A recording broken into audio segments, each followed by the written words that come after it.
नमस्कार। पहला दोस्तों, आज वट अमावस्या है। वट सावित्री का व्रत है। मेरा भी आज व्रत है। सबसे पहले मैं आप सभी लोगों को वट सावित्री व्रत की, वट अमावस्या की बहुत बहुत बधाई देती हूँ। पिछले साल तक तो हम लोग मंदिर जाते थे पूजा करने के लिए। वहाँ मंदिर में वड़ का पेड़ भी है, पंडित जी पूजा करवा देते थे। लेकिन 2020 और 2021 में कोरोना महामारी की वजह से मंदिर जा नहीं पा रहे हैं, ऊपर से लॉकडाउन है। तो मैंने कल ही वड़ की टहनी जो है घर पे मंगा ली थी, मेरे बच्चे ले आए थे।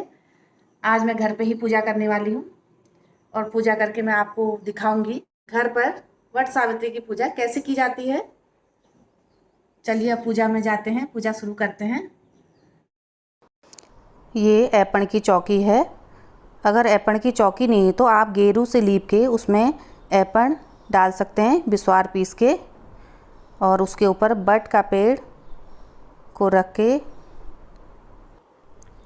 और पेड़ की प्रतिष्ठा कर लेनी चाहिए। उसके बाद ये फूल हैं पूजा के लिए, और ये श्रृंगार का सामान है जो कि वट वृक्ष में हम चढ़ाएंगे।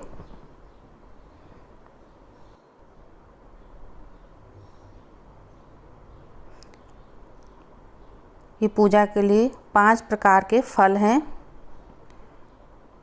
और पिठिया, रोली, और ये है पंचामृत।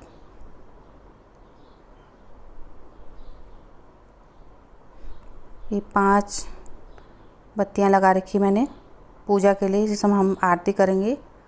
और ये जल है, ये भीगे हुए चने, प्रसाद, पूड़ी, पोए, और है ये कथा, व्रत कथा। सबसे पहले हम वट वृक्ष में जल चढ़ाएंगे, शुद्ध जल को चढ़ाएंगे, साफ सुथरे जल को तांबे के लोटे से। उसके बाद पंचामृत से स्नान कराएंगे। वट वृक्ष को स्नान करा रहे हैं, फिर दोबारा से शुद्ध जल से स्नान कराना है।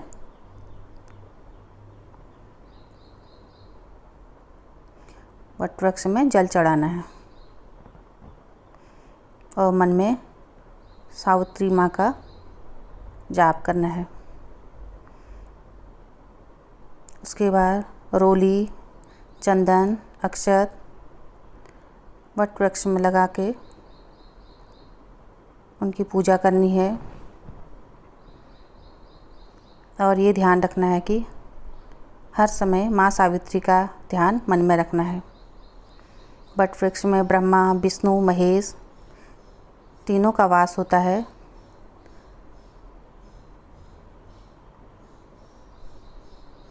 सबको पिठिया अच्छा चढ़ाकर मन में भगवान का नाम लेके उसके बाद पुष्प अर्पित करने हैं।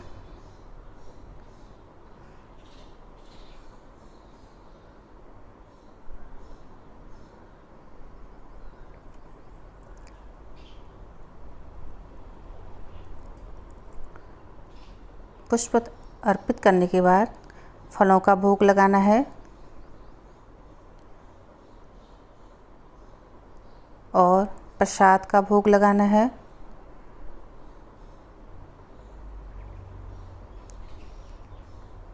पोए चढ़ाने हैं, पूड़ी, प्रसाद, बतासा, चना भगवान को भोग लगाना है, वट वृक्ष में चढ़ाना है।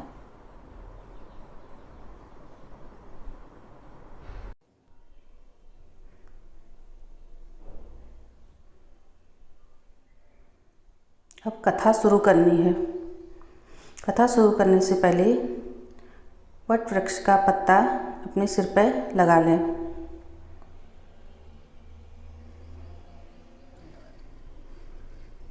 किताब में रोली, चंदन, अक्षत लगा लें और कथा को प्रारंभ करें। जैसे अपनी उस कन्या का नाम भी सावित्री रखा।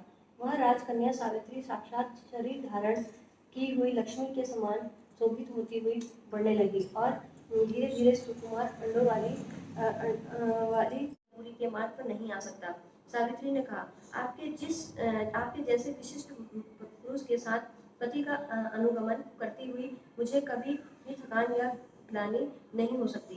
सज्जनों की गति सहारा एकमात्र सज्जन ही है, दूसरा नहीं। इस प्रकार स्त्रियों की गति उनका पति, वर्णाश्रमों की गति वेद और शिष्यों की गति गुरु है।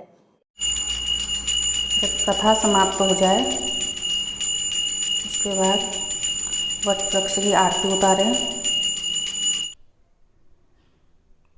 और फेरे लगाएं। मौली धागे से 7 बार, 11 बार, 21 बार, 51 बार फेरे लगा सकते हैं आप। मैंने 7 बार लगाए हैं, 7 फेरे लगा लिए हैं।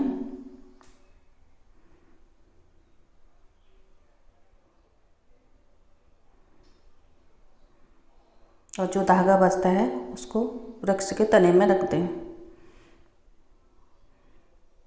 माँ का ध्यान करें और हाथ जोड़ें। डोर धागे को प्रतिष्ठित कर लें, उसमें रोली और पिठिया अक्षत लगा लें और गले में पहन लें। धन्यवाद। नमस्कार। पैलाग।